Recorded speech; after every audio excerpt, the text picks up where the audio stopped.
আল্লাহু আকবার, আল্লাহু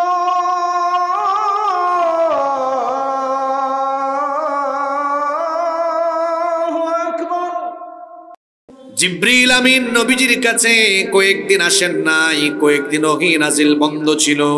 ফাকালাল মুশরিকুন, মুশরিকরা তখন বলা বলি আরম্ভ করলো, কদ ফুতিহা মুহাম্মদ, তারা বলল মুহাম্মদ, আমরা বলি সাল্লাল্লাহু আলাইহি ওয়াসাল্লাম, তাকে তার রব পরিত্যাগ করেছেন, তার উপরে তার রব নারাজ হয়ে গিয়েছেন, তার উপরে তার রব নাখোশ হয়ে গিয়েছেন। আবার বুখারী এবং মুসলিম শরীফের বর্ণনায় হাদিস এসেছে, ইশতাকা রাসূলুল্লাহ সাল্লাল্লাহু আলাইহি ওয়াসাল্লাম ফালাম ইয়াকুন লাইলাতাইন আও সালাসা, রাসূল কারীম সাল্লাল্লাহু আলাইহি ওয়াসাল্লাম অসুস্থতার কারণে 2 রাত কিংবা 3 রাত শেষ রাতে উঠে তাহাজ্জুদের নামাজ আদায় করতে পারেননি। দেখেন আল্লাহর নবীর একটা আমল এখান থেকে শিখেন। আমি আপনি শেষ রাতে নাক ডাকায়া ঘুমাই, আর আমার নবীরা শেষ রাতে না ঘুমায়া সাজদা দিয়েছেন কাকে? আরো জোরে বলেন কাকে? এজন্য মুমিন বান্দারা, মুত্তাকিরা, জান্নাতি বান্দাদের বৈশিষ্ট্য হবে শেষ রাতে তারা বিছানায় পিঠ লাগাবে না। আল্লাহ তাআলা বলেছেন, তাতাজাফা জুনুবুহুম আনিল মাদাজি' ওয়া বিল আসহারি হুম ইস্তাগফিরুন। জান্নাতি বান্দাদের বৈশিষ্ট্য বলতে গিয়ে আল্লাহ তাআলা বলেছেন, তাদের বৈশিষ্ট্য হলো শেষ রাতে তারা বিছানা থেকে তাদের পিঠ আলাদা করে রাখে, আর শেষ রাত তারা ইস্তিগফার করে করে কাটাতে থাকে। এই জন্য শেষ রাত আমরা তাহাজ্জুদ আদায় করে কাটানোর চেষ্টা করব। আল্লাহ আমাদেরকে তৌফিক দান করেন, বলেন আমিন। তাহাজ্জুদের নামাজ হলো ফরজ নামাজের পরে সবচাইতে শ্রেষ্ঠ নামাজ। এটা বান্দার এমন একটি সিক্রেট আমল, এই আমলটা যদি কেউ করতে পারে, দুনিয়া এবং আখিরাতে তার সম্মান মর্যাদা যিনি বাড়িয়ে দিবেন তিনি কে? সেই হাদিসে আবারও ফিরে যাচ্ছি, আল্লাহর নবী অসুস্থতার দরুন 2 রাত বা 3 রাত তিনি তাহাজ্জুদের জন্য উঠতে পারলেন না। এই কথা এটা যখন জানতে পারলো, তখন মুশরিকরা, বিশেষ করে আল্লাহর নবীর পাশের বাড়িতেই ছিলেন আবু লাহাবের স্ত্রী দুষ্ট এই মহিলা, শেষে বলল, ইয়া মুহাম্মদ, হে মুহাম্মদ, আমরা বলি সাল্লাল্লাহু আলাইহি ওয়াসাল্লাম, ইন্নী লা আরজু আন ইয়াকুনা শাইতানুকা ক্বাদ তারাকাকা, আমি মনে করছি, আমি ধারণা করছি সম্ভবত তোমার শয়তান তোমাকে পরিত্যাগ করেছে। নাউজুবিল্লাহ। অর্থাৎ তারা ধারণা করত আল্লাহর নবী যে কোরআন মানুষকে তিলাওয়াত করে করে শোনান, যে কোরআনের দাওয়াত তিনি মানুষকে দেন, মক্কার কাফির মুশরিকরা ভাবত আল্লাহর নবী যেটা তেলাওয়াত করেন ওইটা আল্লাহর কাছ থেকে নাজিল হয় না, বরং শয়তান এটা নবীজিকে শিখিয়ে দেয়। নাউজুবিল্লাহ। এই জন্য আবু লাহাবের স্ত্রী এসে বলল, মুহাম্মদ, আমরা বলি সাল্লাল্লাহু আলাইহি ওয়াসাল্লাম, সম্ভবত তোমার সাথে যে শয়তান এতদিন ছিল, যে শয়তান তোমাকে তালিম দিত, প্রশিক্ষণ দিত, সে শয়তান মনে হয় এখন আর তোমার কাছে আসে না। এমনটা বলে বলে তারা আল্লাহর নবীকে মানসিকভাবে আরম্ভ করলো। এইদিকে আল্লাহর নবীও ফ্রাস্ট্রেট হয়ে গেলেন, হতাশ হয়ে গেলেন। কেন আল্লাহ এতদিন ধরে আমার কাছে জিবরিলকে পাঠাচ্ছেন না? কেন আমার কাছে ওহী নাজিল হচ্ছে না? আর ওইদিকে কাফের মুশরিকরাও আমাকে নিয়ে ঠাট্টা করে, উপহাস করে। আল্লাহর নবী মনে মনে চিন্তায় পড়ে গেলেন, তাহলে কি আমার আল্লাহ আমার উপরে নারাজ হয়ে গেলেন কিনা? তিনি কি আমার উপর নাখোশ হয়ে গেলেন কিনা? তিনি কি আমাকে পরিত্যাগ করলেন কিনা? এই রকম করে আল্লাহর নবীর হতাশা, পেরেশানি যখন বেড়ে গেল, আর অন্যদিকে যখন কাফের মুশরিকরা আল্লাহর নবীকে নিয়ে ঠাট্টা উপহাস করা আরম্ভ করলো, তখন আল্লাহ তাআলা তার নবীর পেরেশানি দূর করার জন্য আর কাফের মুশরিকদের সমালোচনার জবাব দেওয়ার জন্য আল্লাহ তাআলা এবার সূরা নাজিল করে নবীজিকে জানিয়ে দিলেন, ওয়াদ-দুহা ওয়াল-লাইলি ইযা সাজা মা ওয়াদ্দাআকা রাব্বুকা ওয়া মা ক্বালা। ওয়াদ-দুহা, শপথ পূর্বাহ্নের, শপথ দিনের যখন তা আলো ঝলমল হয়ে যায়, ওয়াল-লাইলি ইযা সাজা, শপথ রাতের, কসম রাতের যখন তা অন্ধকারাচ্ছন্ন হয়ে যায়, মা ওয়াদ্দাআকা রাব্বুকা ওয়া মা ক্বালা, আপনার রব আপনাকে ছেড়ে দেননি, পরিত্যাগ করেননি, এবং তিনি আপনার উপরে নারাজ হননি। সুবহানাল্লাহ। কথা বুঝে থাকলে বলেন তো, আল্লাহ তার নবীর উপরে নারাজ হননি, নাখুশ হননি, আল্লাহ তার নবীকে ছেড়ে দেননি, এই কথা বলার আগে আল্লাহ আগের দুই আয়াতে কি করলেন? কি করলেন? কসম করলেন। কি করেছেন? কসম করেছেন না? ওয়াদ্দুহা, শপথ, দিনের যখন তা আলোকোজ্জ্বল হয়, ওয়াল্লাইলি ইযা সাজা, শপথ রাতের যখন তা অন্ধকার হয়, মা ওয়াদ্দাআকা রাব্বুকা ওয়া মা ক্বালা, আপনার রব আপনাকে পরিত্যাগ করেননি, তিনি আপনাকে ছেড়েও দেননি। আল্লাহ তার নবীর উপর নাখুশ হননি, বেজার হননি, তাকে ছেড়ে দেননি। এটা বলার জন্য আগের দুই আয়াতে আল্লাহ কি করেছেন? সবাই বলেন কি করেছেন? আপনারাও কসম করেন কি করেন না? মাঝে মাঝে কসম করেন না? আমাদের কসম আর আল্লাহর কসম কি একরকম? যদি বলেন একরকম। আমরা কসম করি কোনো কথা মানুষের সামনে মজবুত করে তুলে ধরার জন্য, মানুষের কাছে কোনো কথাকে গ্রহণযোগ্য বা বিশ্বাসযোগ্য হিসাবে পেশ করার জন্য। কিন্তু আল্লাহ তাআলা যখন কসম করেন, কসমের পরে যে বিষয়টি তিনি বলেন ওই বিষয়ের সাথে রিলেটেড সামঞ্জস্যপূর্ণ বিষয়ের কসম করে সেই বিষয়টির গুরুত্ব মানুষের সামনে তুলে ধরেন। এখানে একটি বিষয় মাঝখানে বলে রাখি, আমরা কসম করার ক্ষেত্রেও কিন্তু শিরক করে ফেলি। গুনাহের মধ্যে যত গুনাহ আছে তার মধ্যে সবচেয়ে বড় গুনাহের নাম কি? জোরে বলেন। শিরক। শিরকের গুনাহ হলো সবচেয়ে বড় গুনাহ, সবচেয়ে বড় কবিরা গুনার নাম শিরক। আমাদের সমাজে অনেককে দেখবেন কসম করার ক্ষেত্রে শিরক করে। সেটা কিভাবে? বলে আমার বাবার কসম, আমার মায়ের কসম, আমার দাদার কসম, দাদির কসম, নানার কসম, নানির কসম। সন্তানের মাথায় হাত রেখে বলে আমার বাচ্চার কসম, বউয়ের মাথায় হাত রেখে বলে আমার বউয়ের কসম, কাবা শরীফের কসম, কুরআন শরীফের কসম। এই যে বিভিন্ন জিনিস নিয়ে কসম করে, আল্লাহর হাবিব বলেছেন মান হালাফা বিগাইরিল্লাহি ফাকাদ আশরাকা, যে ব্যক্তি আল্লাহ ছাড়া অন্য কারো নামে কসম করলো সে কার সাথে শিরক করলো? জোরে বলেন, কার সাথে শিরক করলো? এজন্য কসম হবে শুধুমাত্র কার নামে? মনে থাকবে। আল্লাহ বিষয়টি আমাদের অন্তরে গেঁথে রাখার ব্যবস্থা করে দেন, বলেন আমিন। আল্লাহ তার নবীকে পরিত্যাগ করেননি, তিনি তার নবীকে ছেড়ে দেননি, নারাজ হননি, নাখোশ হননি। এটা বলার আগে আল্লাহ কসম করেছেন দিনের, কসম করেছেন রাতের। বলেন কসম করেছেন দিনের, কসম করেছেন। এখন আপনারা বলতে পারেন হুজুর দিন রাতের কসমের সাথে নবীকে আল্লাহ ছেড়ে দেননি, নবীকে আল্লাহ পরিত্যাগ করেননি, নবীর উপর নাখোশ হননি, এটার কি রিলেশন আছে? এটার কি সম্পর্ক আছে? হ্যাঁ, সম্পর্ক তো অবশ্যই আছে। দিন এবং রাত যিনি বানিয়েছেন, গলার আওয়াজ বড় করে সবাই বলেন তো তিনি কে? জোরে বলেন তিনি কে? এই যে দিন গেল, এরপরে সূর্য ডুবিয়ে দিয়ে আবার রাত বানিয়ে দিলেন কে?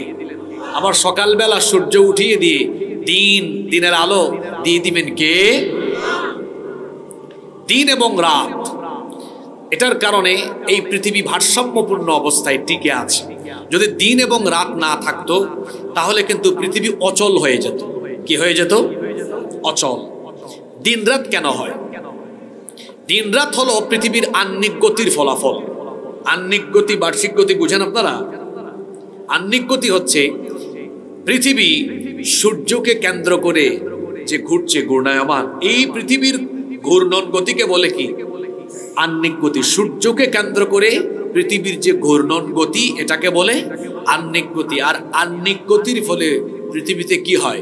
দিন এবং রাত হয়। একটু দেখেন,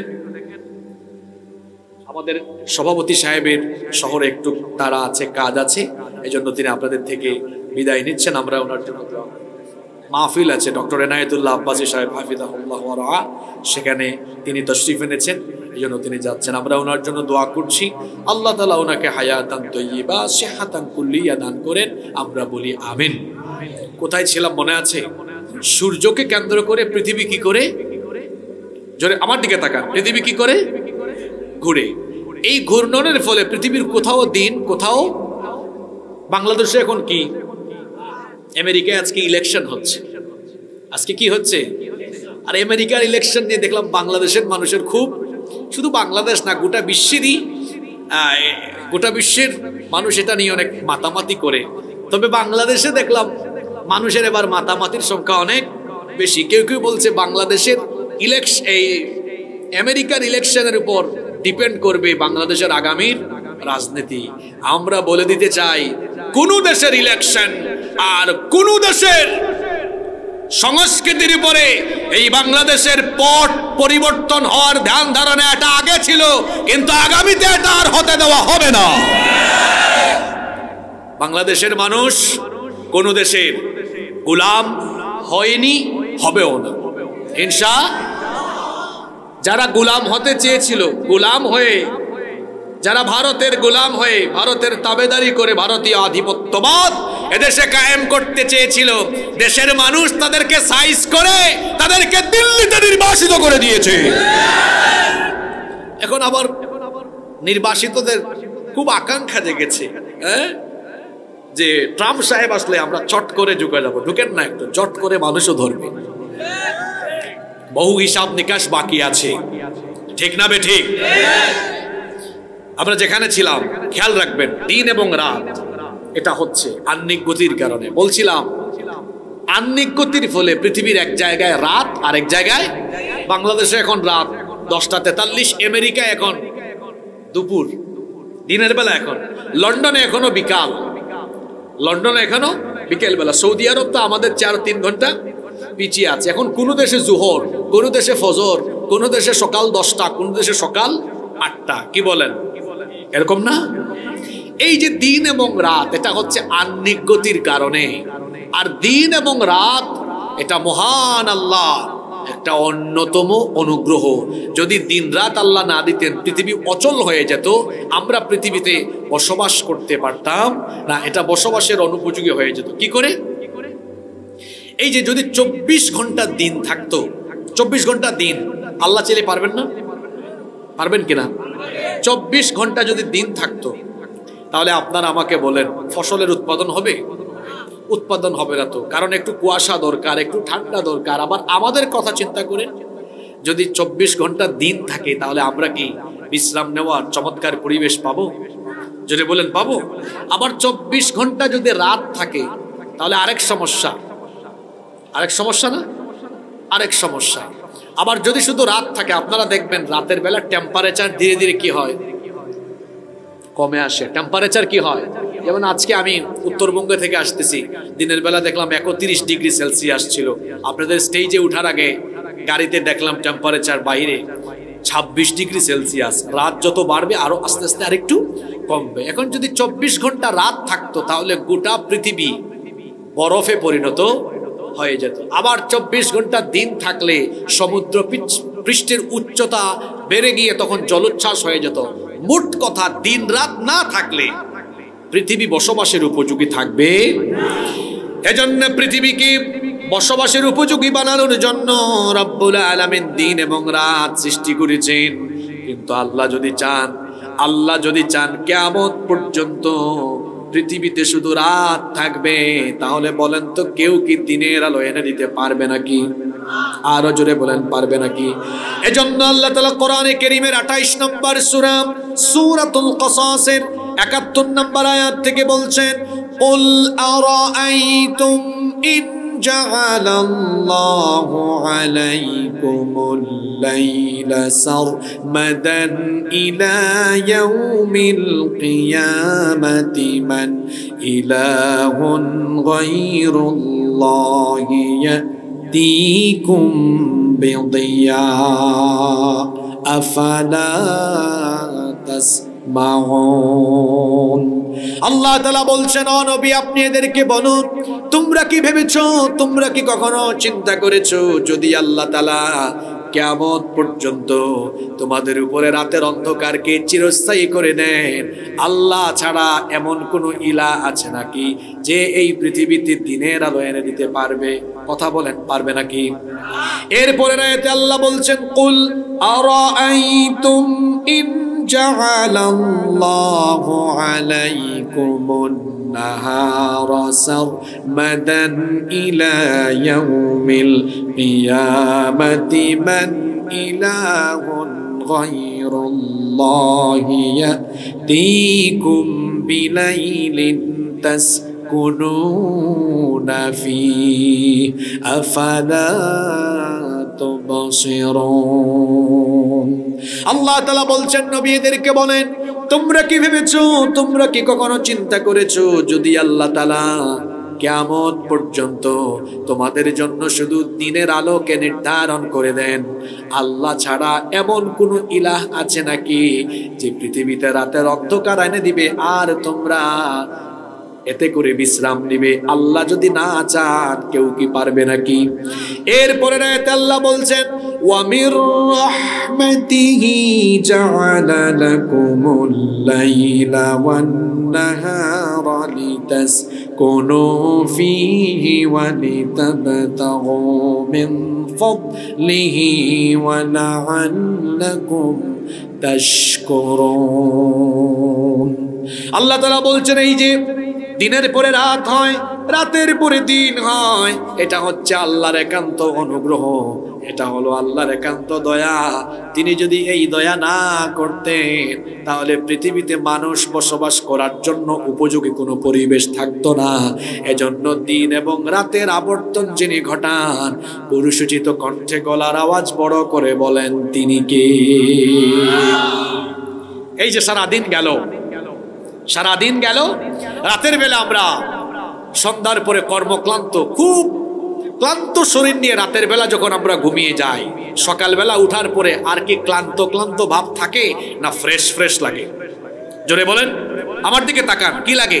ফ্রেশ লাগে, এনার্জেটিক লাগে। একচেটিয়া দিন থাকলে আমরা ক্লান্ত হয়ে যেতাম। দিনের পরে যেমন রাত দেওয়া হয়েছে বিশ্রামের জন্য, দিনের পরে যেমন রাত দেওয়া হয়েছে বিশ্রাম করে আরাম করে আবার পুনরায় এনার্জেটিক হওয়ার জন্য, আল্লাহ দিন রাতের কসম এজন্য করেছেন। দিনের পরে যেমন বিশ্রামের জন্য রাত দরকার, ও নবী আপনার কাছে যে এক নাগারে ওহী নাজিল হচ্ছে, এই ওহী নাজিলের পরেও আপনার জন্য কিছু সময় বিরতির দরকার। কারণ দিনের পরে রাত না আসলে, একটানা দিন থাকলে মানুষ যেমন ক্লান্ত হয়ে পড়বে, ঠিক তেমনি এক নাগারে আপনার উপরে ওহী নাজিল হতে থাকলে আপনার কষ্ট হবে। আপনি তো আমার প্রিয় হাবিব, আপনাকে আমি কষ্টে ফেলতে চাই না। কারণ আল্লাহর নবীর উপরে যখন ওহী নাজিল হতো তখন নবীজির কষ্ট হতো কি হতো না? এত আস্তে বললেন কেন? কষ্ট হতো কি হতো না?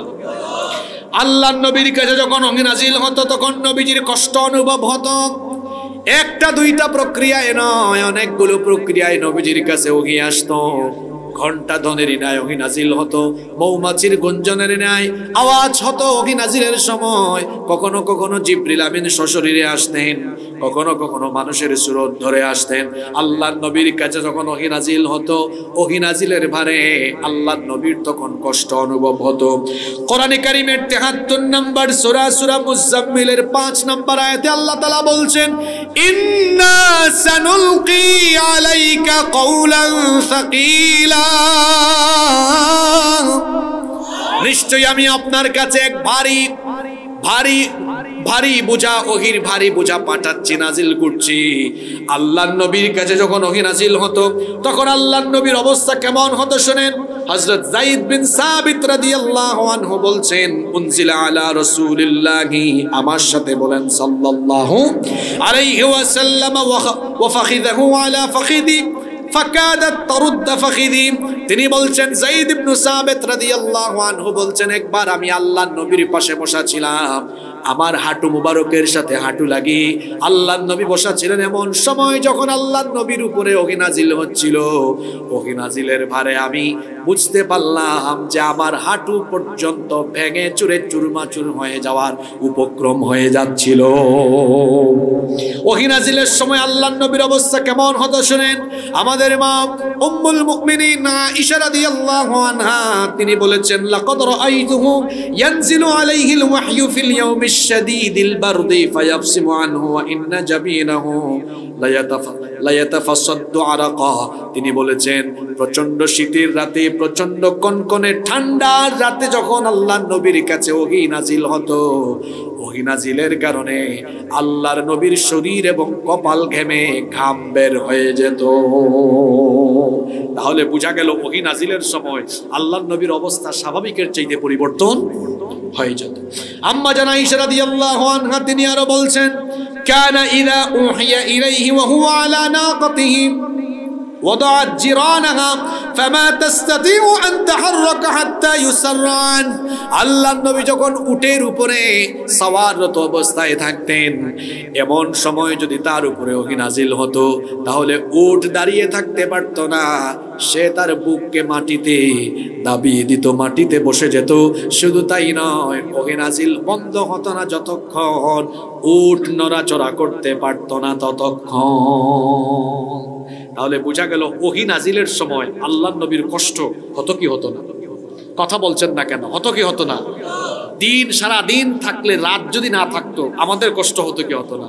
দিনের পরে যেমন বিশ্রামের জন্য রাত দরকার, আল্লাহ দিন রাতের কসম এই জন্য করেছেন নবী, দিনের পরে রাত যেমন দরকার বিশ্রামের জন্য, ঠিক তেমনি ভাবে ওহী নাজিলের পর মাক্কি যুগের প্রাথমিক অবস্থায় যখন ওহী নাজিল হচ্ছে, প্রাথমিক অবস্থায় ওহী নাজিল হওয়ার সময় যে কষ্ট হয়, এই কষ্টটা স্বাভাবিক হওয়ার আগ পর্যন্ত আমি আপনার কাছে ওহী নাজিল বন্ধ রেখে আমি আপনার স্নায়ুকে শক্তিশালী করেছি, মজবুত করার ব্যবস্থা করেছি। এর মানে এই নয় যে আমি আপনাকে পরিত্যাগ করেছি, এর মানে এই নয় যে আমি আপনার উপর নারাজ হয়েছি, এর মানে এই নয় যে আমি আপনার উপর নাখোশ হয়েছি। মা ওয়াদ্দাআকা রাব্বুকা ওয়া মা ক্বালা, দিনের কসম রাতের কসম, আপনার রব আপনাকে ছেড়ে দেননি, তিনি আপনার উপর নারাজও হননি। সুবহানাল্লাহ। আপনাদের মনোযোগ আছে না চলে গেছে? তাহলে এই তিন আয়াত আমরা শেষ করলাম। এখানে একটা বিষয় আপনারা খেয়াল করেন, আল্লাহর নবীর কাছে মাত্র কয়েকটা দিন ওহী আসে নাই। আল্লাহর নবী তার হৃদয়টা কি তখন প্রশান্ত ছিল, না আল্লাহর নবীর ভেতরে পেরেশানি তৈরি হয়েছিল? সবাই কথা বলেন, কারণ এখন এই প্রশ্নটা আপনার উপর যাবে। কিছুদিন আল্লাহর নবীর কাছে ওহী নাজিল বন্ধ থাকায় আল্লাহর নবী কি প্রশান্ত চিত্তে ছিলেন, নাকি আল্লাহর নবীর পেরেশানি বেড়ে গিয়েছিল? আল্লাহর নবীর কাছে কয়েকদিন ওহী না আসায় আল্লাহর নবীর এত পেরেশানি বাড়লো। আর আপনার খবর কি বাবা? আপনার খবর কি ভাই? আপনি যে সারা বছর ধরে ঘরের তাকের উপরে কোরআন এভাবে রেখে দিলেন, 11 মাস 12 মাস চলে যায়, কোরআন পড়েন না। আপনি কোন নবীর উম্মত যে নবীর কাছে কয়েকদিন ওহী না আসায় তিনি পেরেশান হয়ে যান, আর আপনি সপ্তাহের পর সপ্তাহ, মাসের পর মাস, বছরের পর বছর যায় কোরআন তিলাওয়াত করেন না, কোরআন বুঝেন না, কোরআনের রঙে রঙিন হওয়ার চেষ্টা করেন না? এ কেমন উম্মত আপনি? আপনার বিবেকের কাছে আমি প্রশ্ন রেখে দিলাম। অনেকে তো আছে কোরআন শুদ্ধ করে পড়তেও পারে না। আমি প্রায় সময় একটা কথা বলি, বাংলাদেশে দিন ইসলাম ভালোবাসে এরকম মানুষের সংখ্যা অসংখ্য গণিত। দিন ভালোবাসে কিন্তু দিন বুঝে এইরকম মুসলমানের সংখ্যা 2% হবে কিনা আমার যথেষ্ট সন্দেহ আছে। কথা বুঝেন নাই? এই টাঙ্গাইলে মধুপুরে যদি আপনাদেরকে বলে আপনার আল্লাহকে, রসুলকে, ইসলামকে ভালোবাসেন কি বাসেন না, আপনাদের আওয়াজে তো বোঝা গেল না। সবাই ভালোবাসেন তো? সবাই ভালোবাসেন, সবাই ভালোবাসে। কিন্তু যদি বলা হয় নবী করিম সাল্লাল্লাহু আলাইহি ওয়াসাল্লাম কি করে জাহিলি সমাজকে বদলে দিয়ে মদিনায় গিয়ে আল্লাহর দেওয়া বিধানের আলোকে একটি রাষ্ট্র ব্যবস্থা গঠন করলেন, এই বুঝ, ওই যে বললাম যদি 90% মুসলমান হয়, 87 থেকে 88% ভেতরেও এই বুঝটা থাকলে কি বাংলাদেশ এরকম বিভিন্ন ব্যক্তি আর দলমতের আইনে চলতো? কশ্চিন কালেও না। আমাদের সংখ্যা অনেক বেশি। আল্লাহ নবীর একটা হাদিস মনে পড়ে গেল। আল্লাহ নবী একদিন সাহাবীদেরকে বললেন, শোনো, আখিরি জামানায় এমন একটি সময় আসবে যখন শত্রুরা তোমাদেরকে চতুর্দিক থেকে বেষ্টন করে তোমাদেরকে এমন ভাবে নির্যাতন নিপীড়ন করে তোমাদের উপর এরা চড়াও হয়ে বসবে। নবীজি খুব সুন্দর উদাহরণ দিলেন। একটা ভোজন পাত্র, একটা খাবারের পাত্রে যেভাবে আঙ্গুল দিয়ে গোটা খাবারগুলোকে একসাথে করে খেয়ে ফেলা হয়, শত্রুরা তোমাদের চতুর্দিক থেকে তোমাদেরকে বেষ্টন করে তোমাদেরকে নিঃশেষ করে ফেলবে। সাহাবীরা বললেন, ইয়া রাসূলুল্লাহ, আমরা বলি সাল্লাল্লাহু আলাইহি ওয়াসাল্লাম, তখন কি আমাদের সংখ্যা কম থাকবে? নবীজি বললেন না, তখন তোমাদের সংখ্যা অনেক বেশি থাকবে। তখন সাহাবীরা বললেন, সংখ্যায় বেশি থাকলে আমাদের উপরে এই বিপদ আসবে কেন?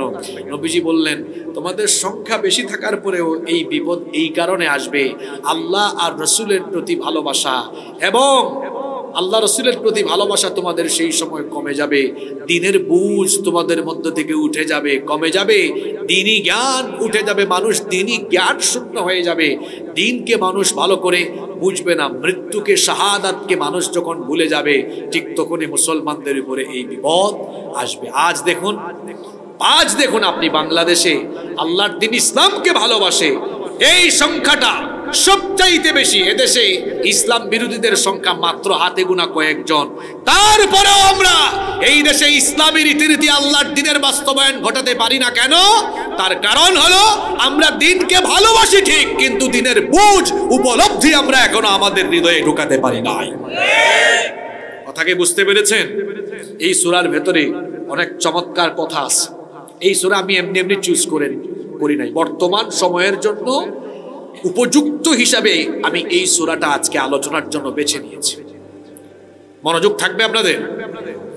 বলছিলাম আল্লাহর নবীর কাছে কয়েকদিন ওহী নাজিল হয় না, তিনি পেরেশান হয়ে গেলেন। আর আপনি কেমন উম্মত, রাগ কইরেন না আমার কথায়, আপনি তো শুদ্ধ করে কোরআন পড়তেও পারেন না। আপনি কি নিয়ে কবরে যাবেন আমাকে বলেন? আপনি কোন মুখে হাসরের ময়দানে আল্লাহর সামনে দাঁড়াবেন? আল্লাহ তাআলা কি এই হিসাব, এই বিচার চাইবেন না? ও বাবারা, ভাইয়েরা, একটু কথা বলেন, অনুরোধ করতেছি। এই 20, 40, 50, 60 বছরের হায়াত সবটুকু দিয়েছেন কে? সে আল্লাহ হায়াত দিলেন আপনাকে, আর আল্লাহর কিতাব আপনি শিখলেন না, পড়লেন না, বুঝলেন না। আল্লাহ কি আপনাকে প্রশ্ন করবেন না, কেন শিখলি না? আল্লাহ বলছেন, অবশ্যই আমি তোমাদেরকে কোরআনের ব্যাপারে জিজ্ঞেস করব, কেন তোমরা কোরআন বুঝলে না, কেন তোমরা কোরআন বুঝলে না। আশ্চর্য কথা, আমি মুসলমান, আমি কোরআন বুঝি না, আমার নবীর উপরে কোরআন কয়েকদিন আসে না, আমার নবী পেরেশান, আর আমি 30 পারার একটা লাইনও বুঝি না, আমার খারাপ লাগে না। এ কেমন মুসলমান? আপনার বিবেকের কাছে আমি প্রশ্ন রেখে গেলাম, এ কেমন মুসলমান? আমি কোরআন বুঝি না, আমি কোরআন পড়িও না, বুঝবো কি? কোরআন তো বুঝিও না। আমার বাবা জানরা, ভাই জানরা, অনুরোধ করে গেলাম, প্রতিদিন 10 আয়াত, 15 আয়াত, 20 আয়াত বাড়িতে বুঝে বুঝে অধ্যয়নের চেষ্টা করবেন। আল্লাহ সবাইকে তৌফিক দান করেন। 11 আয়াতের মধ্যে 3টা আয়াত বললাম। ওয়াদ্দুহা, কসম, শপথ, পূর্বাহ্নের কসম, দিনের যখন তা আলো ঝলমল হয়ে যায়। ওয়াল্লাইলি ইযা সাজা, কসম, রাতের যখন তা অন্ধকার হয়ে যায়। ও নবী, তারা আপনাকে বলছে, কাফিররা বলতেছে, আমি নাকি আপনাকে ছেড়ে দিয়েছি, আমি নাকি আপনার উপর নাখুশ হয়েছি, বেজার হয়েছি। কাফিরদেরকে বলেন, আমি দিন রাতের কসম এজন্য করেছি, দিনের পরে রাত যেমন বিশ্রামের জন্য দরকার, ঠিক তেমনি ভাবে আপনি যে নবুয়ত আর রিসালতের দায়িত্ব পালন করছেন, আপনার কাছে যে ওহী আসতেছে, দিনের পরে যেমন রাতে বিশ্রাম দরকার, ঠিক তেমনি এই প্রাথমিক অবস্থায় আপনার স্নায়ুকে শক্তিশালী মজবুত করার জন্য ওহী নাজিল করার পরে আপনার জন্য কিছু সময় বিরতির দরকার। এই বিরতির মানে এই নয় যে আমি আপনার উপর বেজার হয়েছি, নাখুশ হয়েছি, আমি আপনাকে পরিত্যাগ করেছি। জানায়া দেন, মা ওয়াদ্দাআকা রাব্বুকা ওয়া মা ক্বালা, আপনার রব আপনাকে পরিত্যাগ করেননি, এমনকি আপনার রব আপনাকে ছেড়েও দেননি। এই 3টা আয়াত বলার পরে আল্লাহ তাআলা এরপরে 2 আয়াতে আল্লাহ তার নবীকে ভবিষ্যতের জন্য বিজয়ের কিছু সুসংবাদ দিলেন। বলেন তো, পরের 2টা আয়াতে আল্লাহ তাআলা কিসের সুসংবাদ দিয়েছেন? আসতে বলবেন না, জোরে বলেন, কিসের সুসংবাদ? আল্লাহ বিজয়ের আগাম সুসংবাদ দিলেন এবং ওয়াদা করলেন। আল্লাহ তাআলা বললেন, ওয়ালাল আখিরাতু খায়রুল লাকা মিনাল উলা, পরবর্তী সময় আপনার জন্য পূর্ববর্তী সময়ের চাইতে উত্তম হবে। আল্লাহ বিজয়ের সুসংবাদ দিলেন। ও নবী, সামনের যে দিন আসতেছে এটা আগের দিনের চাইতে ভালো না খারাপ? আপনারা কথা বলছেন না কেন? কথা বুঝতেছেন না আপনারা? সামনের দিন আপনার আগের দিনের চাইতে কি হবে। এই কথা দ্বারা আল্লাহ তার নবীকে কি বুঝাতে চাইলেন? এই সূরা নাজিল হচ্ছে কোথায়, মদিনায় না মক্কায়? জোরে বলেন কোথায়? মক্কার পরিবেশ কি এমন ছিল যে আল্লাহর নবীকে কাফেররা ফুলের মালা দিয়েছে না নির্যাতন করেছে? জোরে জোরে কি করেছে? আল্লাহর নবীকে গালি দিয়েছে কাফিরের দল। 40 বছর পর্যন্ত তাদের চোখের সামনে আল্লাহর নবী তার শিশুকাল, কৈশোরকাল, তার যৌবনকাল পেরিয়ে 40-এ পদার্পণ করলেন।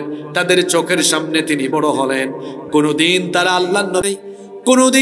আল্লাহর নবীকে নিয়ে আজে বাজে কথা বলে নাই, বরং উল্টো বলেছে এই আরবে যদি কোনো ভালো মানুষ থাকে সে হচ্ছেন মুহাম্মদ।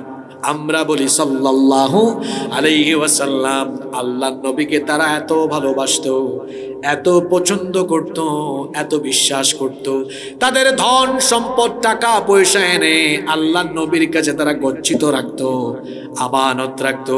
কিন্তু যেদিন থেকে কোরআন নাজিল হলো আর নবীজি কোরআনের দাওয়াত দেওয়া আরম্ভ করলেন, সেই দিন থেকে তাদের এই চরিত্র বদলে গেল। তখন তারাই নবীজিকে বলল, ও মুহাম্মদ, আমরা বলি সাল্লাল্লাহু আলাইহি ওয়াসাল্লাম, তুমি এতদিন ভালো ছিলে কিন্তু এখন থেকে তুমি পাগল হয়ে গেলে। নাউজুবিল্লাহ। আল্লাহর নবীকে তারা বলেছে মাজনুন, পাগল। আল্লাহর নবীকে তারা বলেছে শাইর, কবি, বলেছে কাহিন, গণক, বলেছে কাযযাব, মিথ্যাবাদী, বলেছে সাহির, বলেছে জাদুকর। কোরআন নাজিলের আগ পর্যন্ত নবীজিকে কোনো গালি দেয় নাই, কিন্তু কোরআন নাজিলের পরে কোরআনের দাওয়াত দেওয়ার অপরাধে আল্লাহর নবীকে কাফেররা গালিগালাজ আরম্ভ করলো। টাঙ্গাইলের মুসলমানেরা কোরআন নাজিলের যুগে যেমন কোরআন বিরোধীরা নবীজিকে গালি দিয়েছে, নবীজি তো আর দুনিয়াতে আসবেন না। নবীজির ওয়ারিস হচ্ছেন আলেম ওলামা। নবীজির ওয়ারিস হয়ে যে সকল আলেম ওলামা এবং দিনের দায়ীরা এখনো কোরআনের দাওয়াত নিয়ে বের হন, কোরআনের দাওয়াত নিয়ে ছড়িয়ে যান।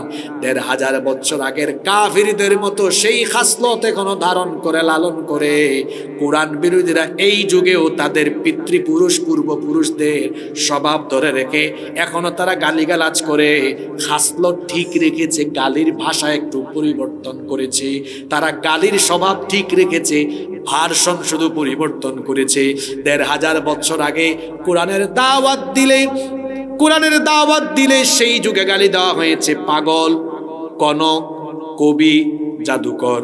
আর এই যুগে গালিগুলো আপডেট হতে হতে হতে হতে কোরআনের দাওয়াত যারা দেয় তাদেরকে দেখবেন গালি দেওয়া হয় মৌলবাদী, জঙ্গিবাদী, স্বাধীনতা বিরোধী, রাজাকার বলে গালি দেওয়া হয়।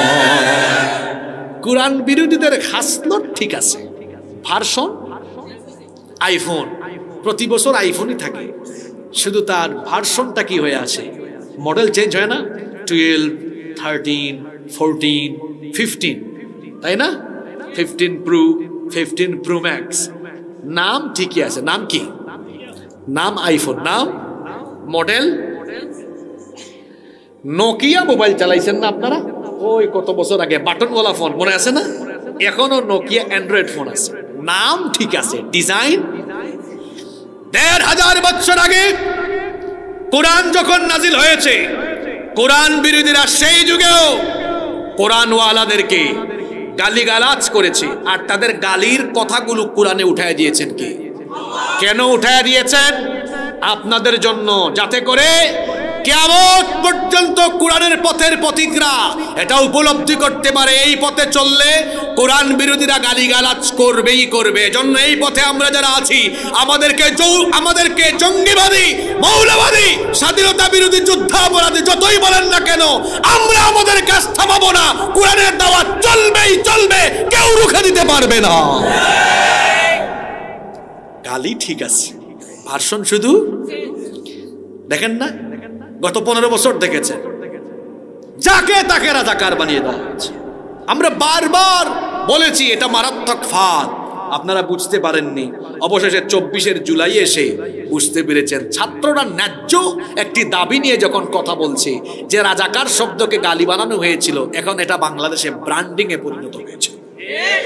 ঢাকা বিশ্ববিদ্যালয়ে ছাত্ররা মিছিল করেছে, তিনি যখন বললেন হ্যাঁ এরা যুদ্ধাপরাধী, এরা রাজাকার, তারা তখন বলল তুমি কে আমি কে, স্লোগান উঠিয়েছে।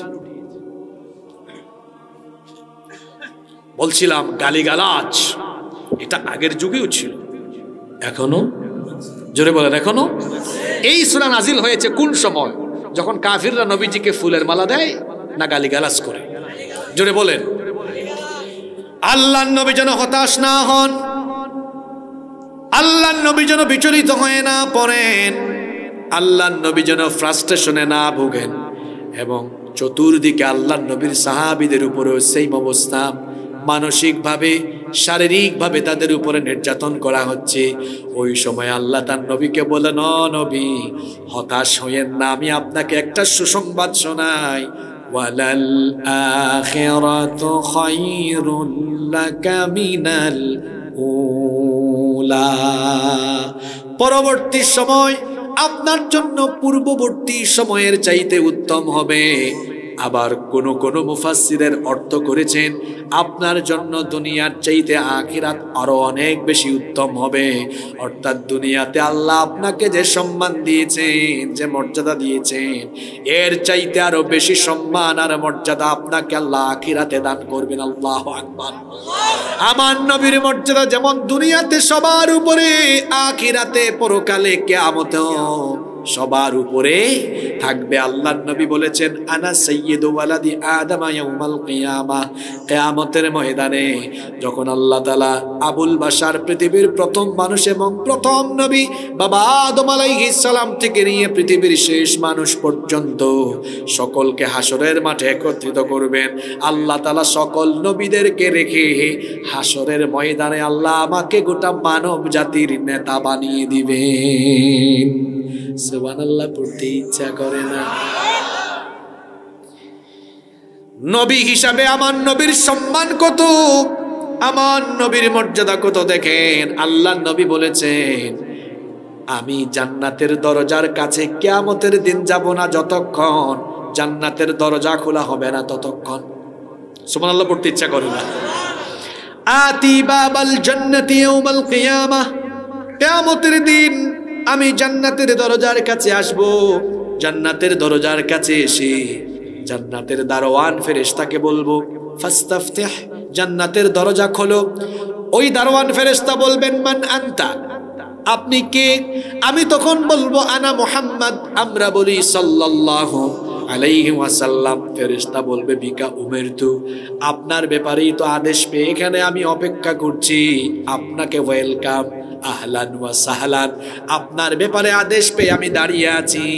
কারণ আল্লাহ হুকুম করেছেন আপনি এই দরজার কাছে আসবেন না যতক্ষণ জান্নাতের দরজা খুলে জান্নাত উদ্বোধন করা হবে না ততক্ষণ। এখন আপনাদেরও মন খারাপ করার কোনো কারণ নাই।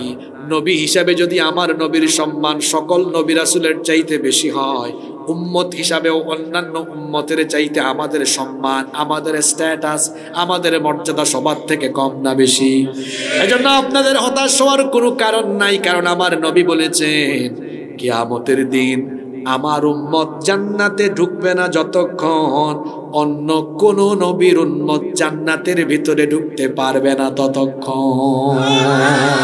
তাহলে নবী যেমন সেরা, উম্মত সকল উম্মত থেকে সেরা। এজন্য তো অনেক পয়গাম্বার, অনেক নবী নবী না হয়ে আমাদের নবীর উম্মত হতে চেয়েছেন।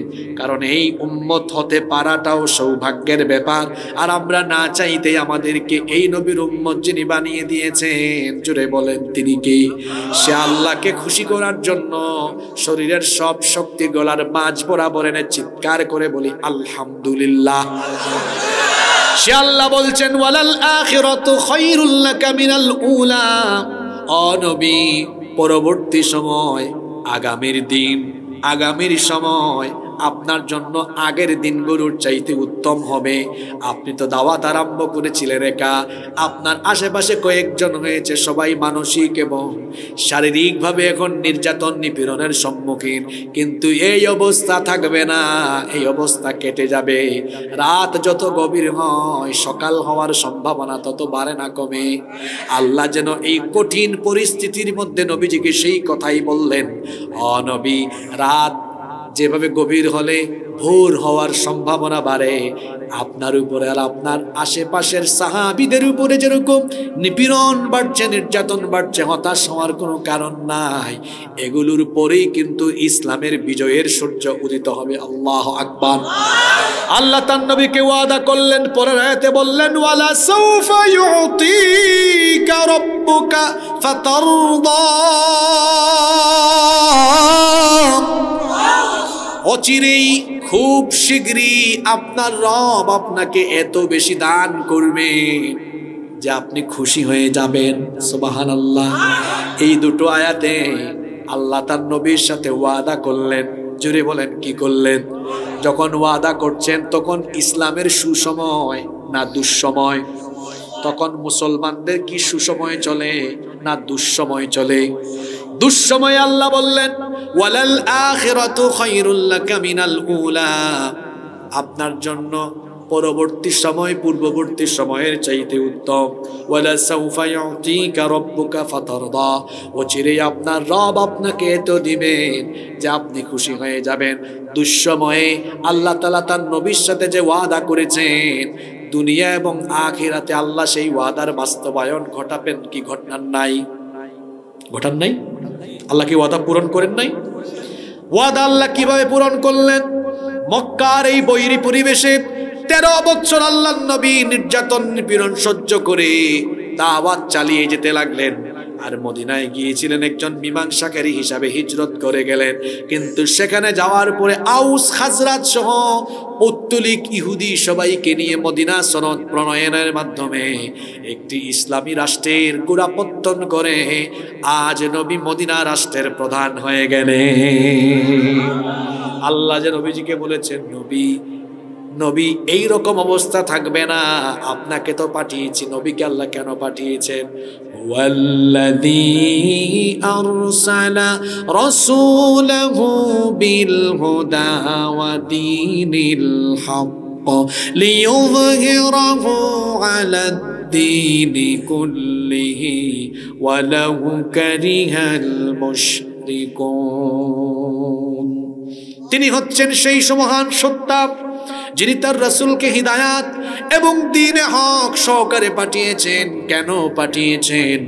লিইয়ুযহিরাহু আলাদ দীনি কুল্লি, যাতে করে দুনিয়াতে যত পথ এবং মত আছে সকল পথ মতাদর্শের উপরে ইসলামকে যেন বিজয়ী করতে পারেন। এই জন্য নবীকে যিনি পাঠিয়েছেন, জুড়ে বলেন তিনি কি? আমরা এখন আল্লাহ আর রসুলের ইসলামকে বাদ দিয়ে বানিয়েছি নিজেদের ইসলাম। রাগ করবেন না, সত্য কথা শুনতে বড় তিতা লাগে। আল্লাহর নবী এই কোরআনের তেলাওয়াত যেমনি করেছেন, কোরআনের ওয়াজ যেমনি সাহাবীদেরকে শুনিয়েছেন, মসজিদে নববীতে আহলুস সুফফাতে আল্লাহর নবী যেভাবে কোরআন শিখিয়েছেন, মক্কায় থাকা অবস্থায় যেমন দারুল আরকামে নবীজি কোরআনের দর্স দিয়েছেন, আল্লাহর নবী কোরআন তেলাওয়াত করেছেন, কোরআন প্রচার করেছেন, শিক্ষা যেমন দিয়েছেন, ঠিক তেমনি ভাবে আল্লাহর নবী কোরআন দিয়ে একটি রাষ্ট্র পরিচালনা করে সোনালী রাষ্ট্র উপহার দিয়েছেন। সুবহানাল্লাহ পড়ে গেলেই শুধু চলবে না, এখান থেকে বুঝে যেতে হবে আপনারা কি করেছেন। কোরআনকে মসজিদে, মাদ্রাসায়, খানকায়, দরবারে রেখে দিয়ে সমাজ, রাষ্ট্র, বাম, রাম, সেকুলারদের হাতে তুলে দিয়েছেন। এটা আপনাদের বানানো মডারেট ইসলাম, এটা আল্লাহ আর রসুলের ইসলাম নয়। আল্লাহ আর রসুলের ইসলাম হলো যে কোরআন তেলাওয়াত হবে, যে কোরআন শিক্ষা দেওয়া হবে, সেই কোরআনের আলোকে সমাজ চলবে, অর্থনীতি চলবে, রাষ্ট্র ব্যবস্থা চলবে, সব চলবে কার আইন দিয়ে? ওই যে বললাম আবেগ বেশি, বিবেক। রসুলকে গালি দেওয়া হলে দেখবেন সবাই পাগল পড়া হয়ে যায়। হ্যাঁ, এটাও রসুল প্রেম, এটা দরকার আছে। কারণ নবীজিকে ভালোবাসা ঈমান, নবীজিকে ভালোবাসা যেমন ঈমান, তেমনি নবীর আদর্শ সমাজ এবং রাষ্ট্রে বাস্তবায়ন করো ঈমান। ওই ঈমানের কোনো খবর, কারণ আমার দেশে অনেক মানুষের নামের সাথে কামের কোনো কি নাই। নাম ফজর আলী, ফজর পড়ে না। নাম জোহর আলী, জোহরের সময় পুকুরে সাঁতার কাটে। নাম হলো রমজান আলী, দুপুরবেলা রমজান মাসে গাঞ্জা টানে। নাম হলো কুরবান আলী, সামর্থ্য আছে কুরবানি দেয় না। নাম হলো ইমান আলী, ইমানের কোনো খবরই আসে না। এরকম নামে মুসলমান হলে চলবে না, কামের মুসলমান। আল্লাহ কবুল করেন আমাদেরকে। আল্লাহ তার নবীর সাথে যে ওয়াদা করেছেন, দুনিয়াতে থাকা অবস্থায় ওয়াদাগুলো, নির্যাতিত ইসলাম এখন আর নির্যাতিত নয়, সেই ইসলাম এখন রাষ্ট্র ক্ষমতায়। আল্লাহু আকবার। যখন নবীজিকে গালি দেওয়া হয়েছে, সেই সময় আল্লাহ ওয়াদা করেছেন, নবী এই ইসলাম নির্যাতিত থাকবে না, এই ইসলাম প্যাসেঞ্জারের সিটে থাকবে না, এটা থাকবে ড্রাইভিং সিটে। তাই হলো, শুধু মক্কার ইসলাম মদিনায় গিয়ে শেষ হলো না, মদিনায় রাষ্ট্রের গোড়াপত্তন হলো। শুধু তাই নয়, হুদাইবিয়ার সন্ধির পরে এই ইসলাম রোম পারস্য পর্যন্ত ছড়িয়ে গেল, দেশে দেশে ইসলাম গেল। আল্লাহর নবীর ওফাতের পরে বিভিন্ন রাষ্ট্র, বিভিন্ন রাজ্যের সীমানা পেরিয়ে উপমহাদেশ, মহাদেশের গণ্ডি ছড়িয়ে সেই ইসলাম সারা দুনিয়াতে ছড়িয়ে গেল। আল্লাহ তাআলা বললেন, নবী এরা তো চেয়েছিল দ্বীনের আলোকে একদম নিভায়া দিবে, আর আমি আল্লাহ চেয়েছিলাম। সূরা সাফে আল্লাহ বলেছেন, ইউরিদুনা লিয়ুতফিউ নূরাল্লাহি বিআফওয়াহিহিম ওয়াল্লাহু মুতিম্মু নূরিহি ওয়ালাউ কারিহাল মুশরিকুন। এরা চায়, এরা কারা? কোরআন বিরোধীরা চায় তারা তাদের মুখের ফুৎকার দিয়ে আমার দ্বীনের আলোকে নিভিয়ে দিবে। এটা কি মোমবাতি পেয়েছে নাকি তারা যে ঠিক বলে?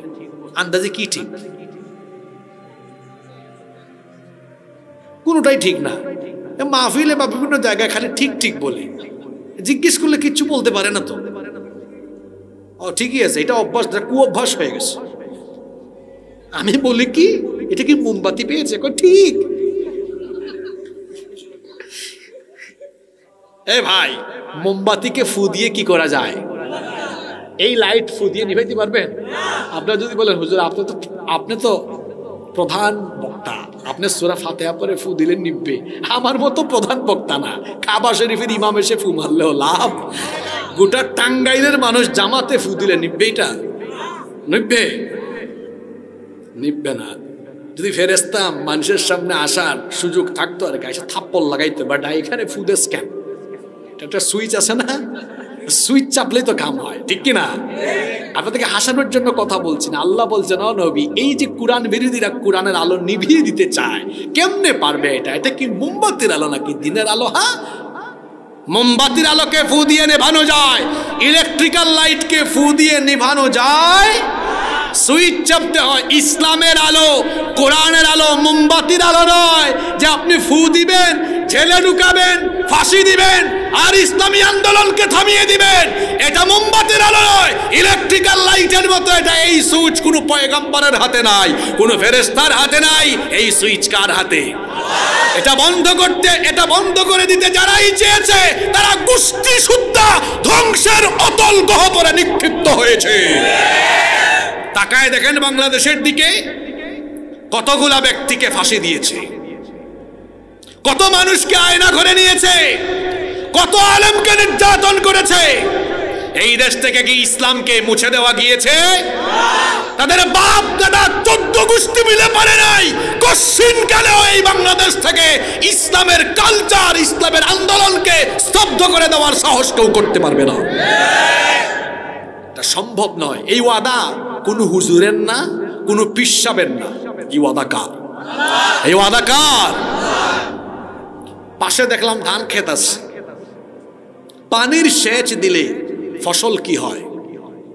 জোরে বলেন। ফসল বাড়ে, ফসল ভালো হয়।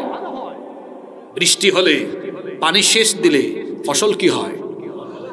ইসলামের জন্য যে জনপদের মানুষের শরীর থেকে রক্ত ঝরানো হয়, ওই জনপদে দিন কায়েম, দিন বিজয় হওয়ার জন্য ওই দেশের মাটি উর্বর হয়ে যায়। তাই হয়েছে গত 15 বছর 16 বছর মানুষের রক্ত ঝরানো হয়েছে। এই রক্ত ঝরানোর কারণে কি হয়েছে? এই রক্তের বন্যায় তাদের অন্যায়গুলো ভেসে গিয়েছে। যারা মানুষের উপরে নিপীড়ন করেছে, যারা মানুষের উপরে নির্যাতন করেছে, তাদের পতন আপনারা নিজের চোখে দেখেছে। এই ওয়াদাটা কার? ইন্না বাতশা রাব্বিকা লাশাদীদ, সূরা বুরুজের আয়াত। নিশ্চয়ই তোমার রবের পাকড়াও, তোমার রবের ধরা বড় কঠিন, বড় শক্ত। তিনি ধরেন না, অত সহজে ধরেন না। যখন ধরেন তখন এই ওয়াজগুলো 15 বছর আমরা করতাম, আর কিছু মানুষ ডানে বামে খিলখিলে হাসতো, কই দেখিনি বনে। আল্লাহ যখন ধরেছেন তখন ঠিকই টের পেয়েছে, ঠিক কিনা? আবার এখন যারা আছেন তারাও যদি ক্ষমতার অপব্যবহার করেন, বলে দিয়ে গেলাম তাদেরও একই রকমের পরিণতি হবে। আমরা সত্যের পক্ষে, আমরা সুন্দরের পক্ষে, আমরা ন্যায়ের পক্ষে। কোন অন্যায়কে আমরা প্রশ্রয় দিব। আপনাদের কষ্ট হচ্ছে?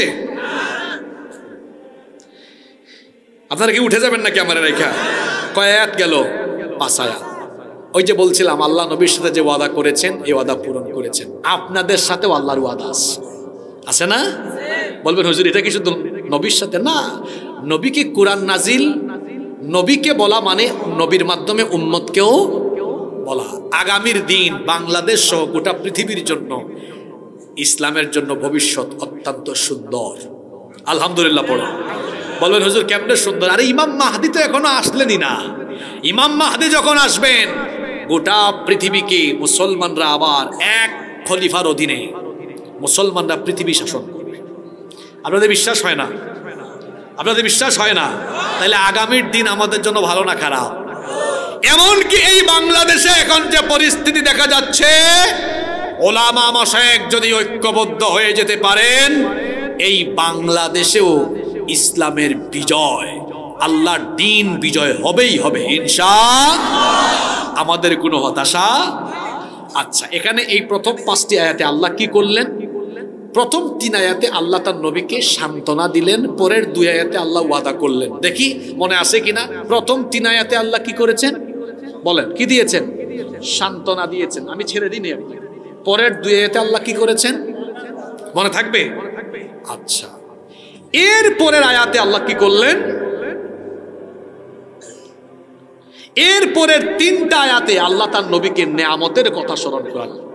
আল্লাহ ওয়াদা দিয়েছেন যে আমি ইসলামের বিজয় দিব। আল্লাহ আবার নবীজিকে অন্তরকে আরো দৃঢ় করার জন্য, মজবুত করার জন্য বলছেন, ও নবী, আমি যে আপনাকে ওয়াদাগুলো করলাম এই ওয়াদা পূরণ করব, আর আমি যে আপনার সাথে থাকবো, দ্বীনের বিজয় দান করব, এটা আপনি অতীত মনে করে দেখেন। অতীতেও আমি আপনাকে ছাড়ি নাই, অতীতেও আমি আপনার পাশে। আল্লাহ স্মরণ করিয়ে দিলেন, একটু মনে করে দেখেন তো। আলাম ইয়াজিদকা ইয়াতীমান ফাআওয়া, আমি কি আপনাকে এতিম অবস্থায় পাইনি? আর এতিম অবস্থায় পেয়ে আমি কি আপনার উত্তম আশ্রয়ের ব্যবস্থা করিনি? আমার নবী জন্ম নিয়েছেন কি হয়ে? আসতে বলবেন না, জোরে বলেন কি হয়ে? এতিম হয়ে আমার নবী জন্ম নিয়েছেন। জন্মের আগেই তিনি তার বাবা হারিয়ে পিতৃহারা এতিম হয়ে দুনিয়াতে আসলেন। দুনিয়াতে আসার পরে অবস্থাটা কেমন হলো দেখেন। সেই সময় আরবদের কালচার ছিল শহরে জন্ম নেওয়া বাচ্চাদেরকে বিভিন্ন রোগবালাই থেকে সেফ রাখার জন্য এবং বাচ্চারা যেন শারীরিকভাবে শক্তিশালী হয়ে বেড়ে ওঠে, আর যেন তারা বিশুদ্ধভাষী হয়। এজন্য শহরের নাগরিকরা তাদের বাচ্চাদেরকে দুধ পানের জন্য ধাত্রী মহিলাদের কাছে তারা মরুভূমি অঞ্চলে, বেদুইন অঞ্চলে পাঠিয়ে দিতেন, যাতে করে মরুভূমির রুক্ষ আবহাওয়ায় শারীরিকভাবে শক্তিশালী হয়ে বেড়ে ওঠেন, তার পাশাপাশি যেন বিশুদ্ধবাসী হয়ে বেড়ে উঠতে পারে। এই জন্য শহরের নাগরিকরা তাদের শিশুদেরকে বেদুইন অঞ্চলে, মরুভূমিতে ছোটবেলায় ধাত্রী নারীদের কাছে পাঠিয়ে দিতেন। আমার নবীর বেলায় তাই ঘটল। নবীজির দাদার নাম হলো আব্দুল, জোরে বলেন, আব্দুল মুত্তালিব। নবীজির দাদা ধাত্রী নারীদের সন্ধান করছেন, দেখি কোনো ধাত্রী নারী পাই কিনা। কিন্তু কি আজীব অবস্থা, এতিম বাচ্চা দেখে কোনো মহিলা নিতে চায় না, ভাবতেছে হয়তো টাকা পয়সা কম পাবে। তায়েফ থেকে বনু সাদ গোত্রের একদল নারীরা মক্কায় এসেছেন। কোন জায়গা থেকে? তায়েফ থেকে বনু সাদ গোত্রের একদল নারী মক্কায় এসেছেন দুগ্ধ শিশু তালাশের জন্য। সকল নারীরা এসে শিশু তালাশ করছেন। আল্লাহর নবীর দাদা বললেন, এই ঘরে একটা এতিম বাচ্চা আছে, যদি দয়া হয় তো নিয়ে যাও। এতিম বাচ্চা থেকে কেউ ঘরেও যায় না, নিতেও চায় না। অবশেষে এলেন সেই সৌভাগ্যবতী নারী হালিমাতুস সাদিয়া। তার গাধা জরাজীর্ণ ছিল, হালকা পাতলা ছিল, দুর্বল ছিল, এই জন্য আসতে দেরি হয়েছে। কোনো শিশু আর নাই, একটা ঘরে একটা এতিম বাচ্চাই শুধু আছে। নবীজির দাদা আব্দুল মুত্তালিব বললেন, দেখো এই ঘরে একটা এতিম বাচ্চা আছে, বেশি টাকা পয়সা দেওয়া যাবে না, মন যদি চায় তো নিয়ে যাও। হালিমাতুস সাদিয়া তখন তার স্বামীর সাথে পরামর্শ করলেন, আমরা একবারে শেষে আসলাম, কাউকে তো পেলাম না, খালি হাতে এত দূরের পথ তায়েফে ব্যাক করার চাইতে একটা এতিম বাচ্চা হলে দেখি, দেখার পরে ভালো লাগলে নিয়ে যাই, অল্প টাকা করে যাই পাইলাম, অসুবিধা নাই। স্বামী তাকে সম্মতি দিলেন। তিনি এবার মা আমেনার ঘরে ঢুকলেন। মা আমেনার ঘরে ঢুকে যখন শিশু মুহাম্মাদুর রাসূলুল্লাহ সাল্লাল্লাহু আলাইহি ওয়াসাল্লামকে কুলে নিয়ে যখন নবীজির চেহারা মুবারকের দিকে তাকালেন, তিনি তখন বলছেন, আমি ওনার চেহারার দিকে তাকায়া দেখলাম, আমার কাছে মনে হলো আসমানের চাঁদ আমার কুলে নেমে এসেছে। তিনি তার দুর্বল গাধায় আরোহণ করে তায়েফে ফিরে যাচ্ছেন। কি আজীব অবস্থা, তার দুর্বল গাধা এত দ্রুত গতিতে ছুটতে লাগলো যে সবাইকে অতিক্রম করে তিনি সবার আগে চলে যেতে লাগলেন। নারীরা বললেন, কি ব্যাপার হালিমা, তুমি না এই দুর্বল গাধায় চড়ে এসেছিলে, এটার গতি বাড়লো কেমনে? তিনি তখন বললেন, গতি কেমনে বেড়েছে জানি না, এতটুকু জানি আমার কুলে এমন কিছু এসেছে, মনে হচ্ছে গোটা দুনিয়ার বরকত এখন আমার কাছে চলে এসেছে। বাড়িতে গিয়ে দেখলেন তাদের উটনির দুধের অলান, যেখানে দুধ ছিল না দুধের অলান দুধ দিয়ে পরিপূর্ণ হয়ে গেল। খেজুর গাছে ফলন বেড়ে গেল, ফসলের উৎপাদন বেড়ে গেল। এমনকি হালিমাতুস সাদিয়া নিজে বলছেন, আমার বাচ্চারাও আমার বুকের দুধ ঠিকঠাক মতো পেত না, কিন্তু এই শিশুকে বাড়ি নিয়ে আসার পরে দেখা গেল আমার বাচ্চারাও আমার বুকের দুধ পায়, শিশুও বুকের দুধ পায়। ঘরের চারপাশে বরকত দেখে মনে হলো এই শিশুর কল্যাণে আল্লাহ দুনিয়ার সকল বরকত আমাদেরকে দান করে দিয়েছে। সেখানে 4-5 বছর থাকলেন। আবার মা আমেনার ঘরে আসলেন। 6 বছর বয়সে তিনি মাও হারিয়ে ফেললেন, দাদার আশ্রয়ে গেলেন। 8 বছর বয়সে দাদাকেও হারিয়ে ফেললেন। এরপরে তার চাচা আবু তালিবের আশ্রয়ে তিনি লালিত পালিত হয়েছেন। আল্লাহ তার নবীকে স্মরণ করিয়ে দিচ্ছেন, আলাম ইয়াজিদকা ইয়াতীমান ফাআওয়া, এভাবে এতিম অবস্থায় পেয়ে আমি তো আপনাকে ত্যাগ করিনি, বরং আপনার আশ্রয়ের ব্যবস্থা করেছি, লালন পালনের বন্দোবস্ত করেছি। এরপরে আল্লাহ বললেন, ওয়াওয়াজাদাকা দাল্লান ফাহাদা, আমি আপনাকে পথ হারা অবস্থায় পেয়েছি। এখানে দল্লা শব্দের অর্থ গুমরাহি নয়, অর্থ হলো পথ হারা, অর্থাৎ আপনাকে এমন অবস্থায় পেয়েছি সঠিক পথ কোনটা আপনি নিজে নিজে সেটা বের করতে পারেন না, এই সঠিক পথের সন্ধান দিয়েছেন কে? আপনি এমন সমাজে বড় হয়েছেন, এমন সমাজে বেড়ে উঠেছেন, এই সমাজের লোকগুলো পৌত্তলিকতায় আর শিরকের মধ্যে নিমজ্জিত ছিল, নারীদের প্রতি অবিচার করত, জুলুম করত, সবলেরা দুর্বলের উপর আক্রমণ করে বসতো, সুদ খেত, ঘুষ খেত, অন্যায় রাহাজানি জুলুম চতুর্দিকে বিদ্যমান ছিল। আপনার এই সমাজের জুলুম নিপীড়ন সবকিছু থেকে আপনি আপনার জাতিকে মুক্ত করার জন্য আপনি যখন দিশেহারা হয়ে পড়েছিলেন, তখন আমি আল্লাহ আপনাকে সঠিক পথের সন্ধান দিয়েছি। কারণ কোনটা সঠিক পথ আর কোনটা হেদায়েতের পথ এইটা কেবল একজনই জানেন, তিনি কে? সে আল্লাহ কোরআনে কারীমের 42 নম্বর সূরা সূরাতুশ শুরা এর 52 নম্বর আয়াতে বলছেন, মা কুনতা তাদরি মাল কিতাবু ওয়ালাল ঈমান ওয়ালাকিন জাআলনাহু নূরান নাহদি বিহি মান নাশাউ মিন ইবাদিনা ওয়া ইন্নাকা লাতাহদি ইলা সিরাতিম মুস্তাকিম। আল্লাহ বলছেন, মা কুনতা তাদরি মাল কিতাব ওয়ালাল ঈমান, আপনি জানতেন না কিতাব কি, আপনি জানতেন না ঈমান কি। এরপরে আমি আপনাকে কিতাব আর ঈমানের সন্ধান দিলাম, সোজা পথ দেখালাম, একটা কিতাবও নাজিল করলাম। সূরা ইব্রাহিমের প্রথম আয়াতে আল্লাহ বলেন, আলিফ লাম রা কিতাবুন আনজালনাহু ইলাইকা লিতুখরিজান নাসা মিনাল-যুলুমাতি ইলান-নূর। এই কিতাব আমি আপনার কাছে এজন্য নাজিল করেছি তমসাচ্ছন্ন নিকষ কালো অন্ধকারে পড়ে থাকা মানবতাকে আপনি যেন আলোর রাস্তায় জান্নাতের রাস্তায় নিয়ে আসতে পারেন। এই জন্য এই কিতাব নবীর কাছে যিনি নাজিল করেছেন বীর পুরুষের মতো আওয়াজ বড় করে সবাই বলেন তিনি কে? সে আল্লাহ বলছেন ও নবী পথ হারা অবস্থায় আপনি ছিলেন ফাহাদা, তিনি আপনাকে হেদায়েতের পথ দেখালেন। শুধু তাই নয় ওয়া ওয়াজাদাকা আইলান ফাআগনা, আপনি ছিলেন অভাবী, তিনি আপনাকে সমৃদ্ধ করেছেন। আপনার তো এত ধন সম্পদ ছিল না, কিছুই ছিল না, কিন্তু আল্লাহ তাআলা আপনাকে সব ধরনের যোগ্যতা দিয়েছেন, আপনাকে কর্মঠ বানিয়েছেন, মেধা দিয়েছেন, প্রজ্ঞা দিয়েছেন। বিবি খাদিজার সাথে বিয়ে হয়েছে, ধর্নাঢ্য নারীর সাথে বিয়ে হয়েছে। এরপরে দেখা গিয়েছে আল্লাহ তাআলা ওই নারীর কল্যাণে ইসলামের অনেক খেদমত এই নারীর মাধ্যমেও করিয়েছেন। আল্লাহ বলছেন নবী আপনি তো অভাবী ছিলেন, ধাপে ধাপে জীবনের প্রতিটি ক্ষেত্রে আপনার সকল অভাব যিনি দূর করে দিয়েছেন তিনি কি? সে আল্লাহ তার নবীকে তিনটি নিয়ামতের কথা এখানে স্মরণ করিয়ে দিয়েছেন। আলাম ইয়াজিদকা ইয়াতীমান ফাআওয়া, এতিম অবস্থায় পেয়ে আমি কি আপনার উত্তম আশ্রয়ের ব্যবস্থা করিনি?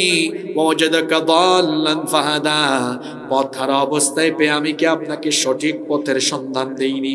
সঠিক পথ হলো ইসলাম, সঠিক পথের নাম হলো 3 নম্বর নিয়ামত ওয়াজাদাকা আইলান ফাআগনা, অভাবী অবস্থায় পেয়ে আমি কি আপনার সকল অভাব দূর করে দেইনি?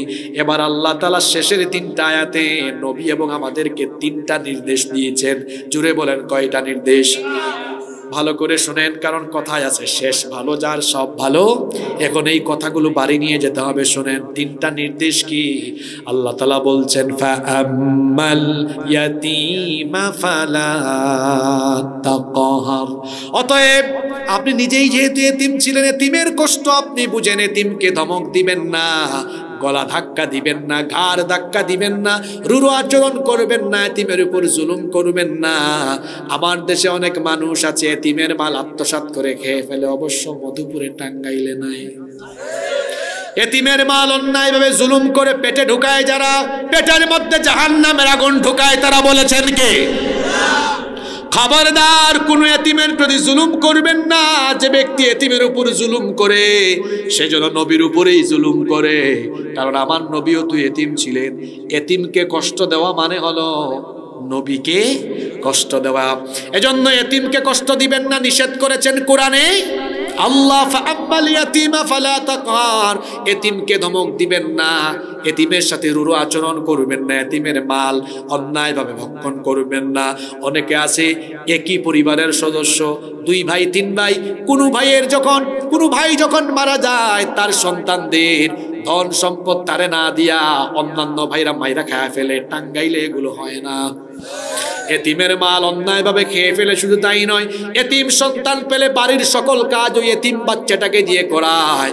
তারপরে মাঝে মাঝে এদের উপর হাত তুলে, যে ব্যক্তি এতিমকে কষ্ট দেয় ওই ব্যক্তি আমার রসুলকেই কষ্ট দেয়। এক সাহাবী এসে বললেন নবী গো, আমার দিল পাথরের মতো শক্ত, আমার দিল নরম হয় না, চক্ষু দিয়ে পানিও আসে না।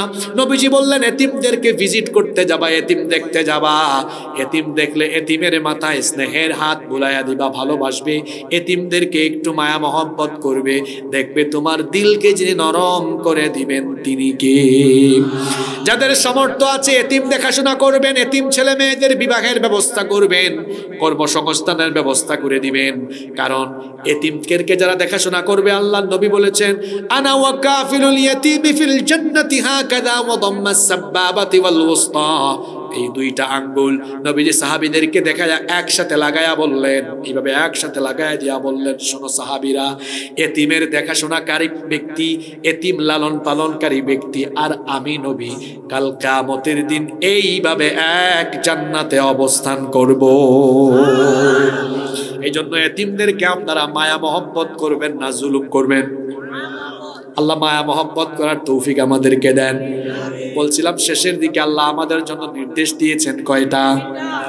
দুই নম্বরে আল্লাহ তাআলা বলছেন ওয়া আম্মাস সাইলা ফালা তানহার, আর সাইলদেরকে কখনো ধমক দিয়ে তাড়িয়ে দিবেন না।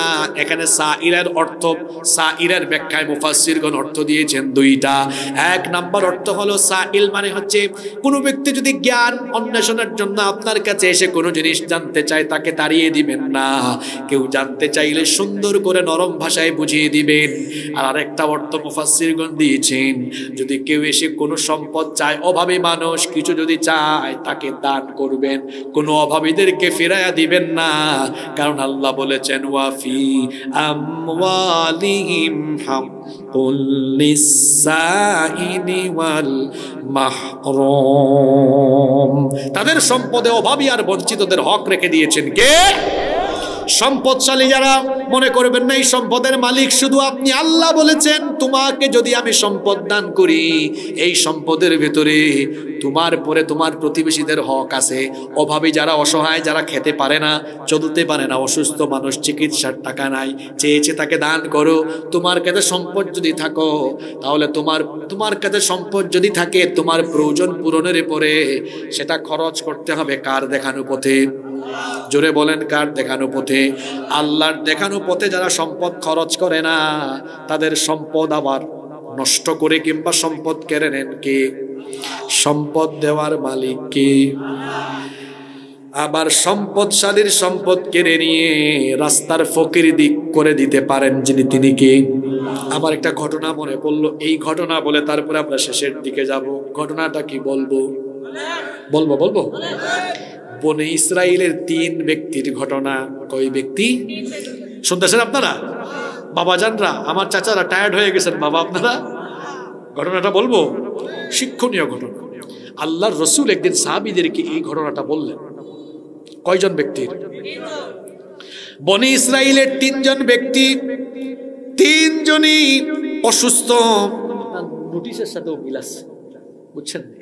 বনে ইসরাইলের 3 ব্যক্তি, 3 জন সুস্থ না অসুস্থ? 3 জনেরই সমস্যা আছে। একজনের সমস্যা মাথায় চুল নাই। যার মাথায় চুল নাই তাকে আমরা বলি কি মাথা? টাক মাথা। একজনের চুল নাই, আরেকজন অন্ধ, আরেকজনের চোখের আলো, আরেকজন ছিলেন ওই যে ধবল রোগী, কুষ্ঠরোগ বুঝেন তো আপনারা? তাহলে কয়জন ব্যক্তি হইল? 3 জনের সমস্যা কয়টা? একজন কুষ্ঠরোগী, আরেকজন অন্ধ, আরেকজন অন্ধ, কুষ্ঠরোগী, অন্ধ, আর আরেকজন টাক মাথা। আল্লাহ এদেরকে পরীক্ষা করতে চাইলেন, ফেরেশতাকে মানুষের সুরত দিয়ে পাঠালেন। ফেরেশতা অন্ধ ব্যক্তির কাছে আসলেন। অন্ধ ব্যক্তির কাছে ফেরেশতা এক এক করে সকল ব্যক্তির কাছে আসলেন। প্রথমে আসলেন ওই ধবল রোগীর কাছে। ধবল রোগীর কাছে এসে বললেন, শোনো, তুমি সবচাইতে কি পছন্দ করো? সে তখন বলল, আমার শরীরে এই যে ধবল রোগ আছে, কুষ্ঠ রোগ আছে, মানুষ আমাকে নিয়ে নানান ধরনের কথা বলে, মানুষ মিশতে চায় না।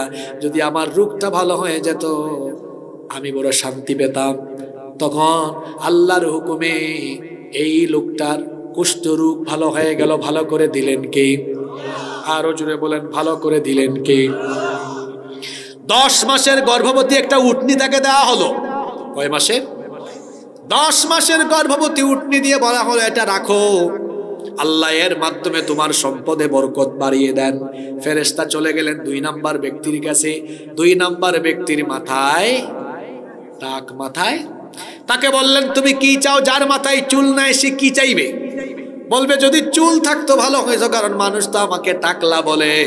ফেরেশতা মাথায় হাত বুলায় দিলেন, আল্লাহ তার মাথার মধ্যে চুল গজায় দিলেন। এরপরে ফেরেশতা ওই ব্যক্তিকে 10 মাসের গর্ভবতী একটা গাভী দিয়ে আসলেন। বললেন, এর মাধ্যমে আল্লাহ তোমার সম্পদে বরকত দেন। বাকি থাকলো আরো কয়জন? অন্ধ ব্যক্তির কাছে গেলেন, বললেন, তুমি কি চাও? ও চোখের আলো চাই। ফেরেশতা তার চোখের উপরে হাত বুলায় দিলেন। ওই ব্যক্তিকে চোখের আলো যিনি দান করে দিলেন তিনি কি? ফেরেশতা তাকে এবার 10 মাসের গর্ভবতী একটা ছাগি দিলেন।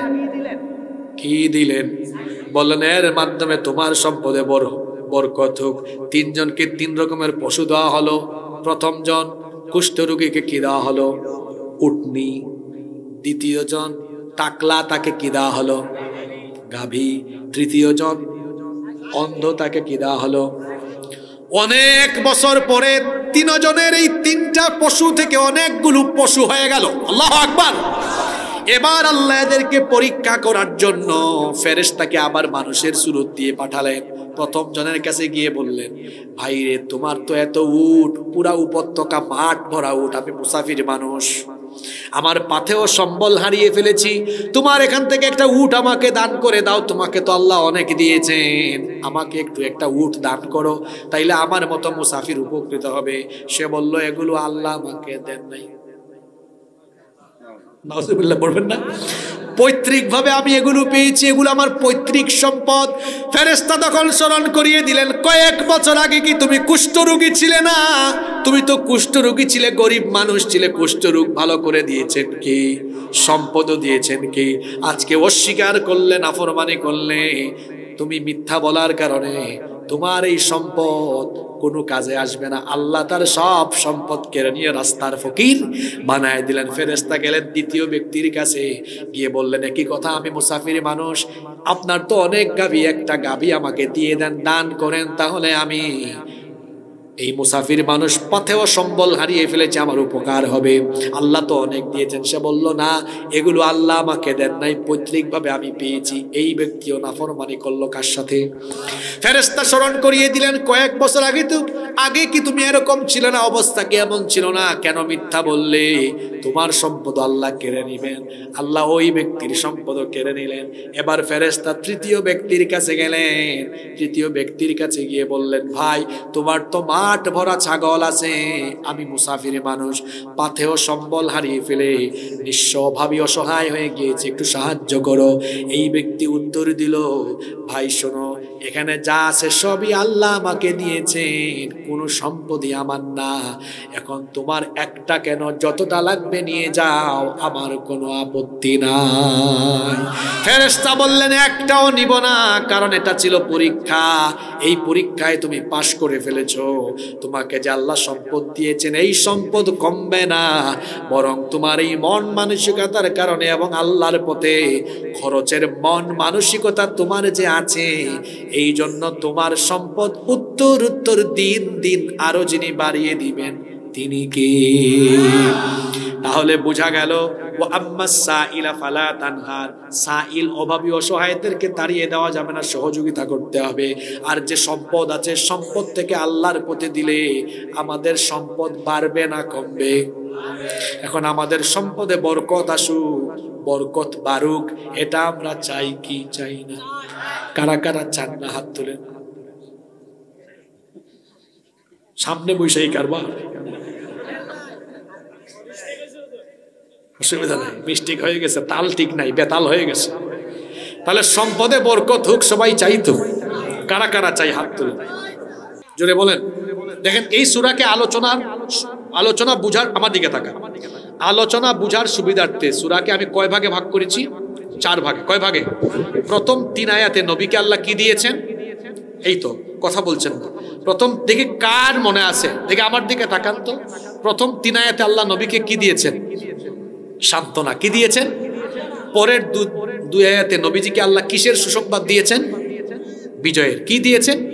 পরের 3 আয়াতে আল্লাহ নবীজিকে কিসের কথা মনে করায় দিয়েছেন? নেয়ামতের কথা। আর শেষের 3 আয়াতে আল্লাহ কি দিয়েছেন? ইনস্ট্রাকশন, আদেশ দিয়েছেন। তাইলে পুরা সূরার তাফসীর মনে রাখতে না পারলেও একটু খোলাসা, সামারিটা বাসায় নিয়ে যান। ভাবিকে গিয়া বললেন, সকালবেলা বাচ্চাদেরকে বলিয়েন যে হুজুর সূরা দোহা থেকে আলোচনা করছি। আবারও আমরা বলি, পানিটা তুলে ফেলেন।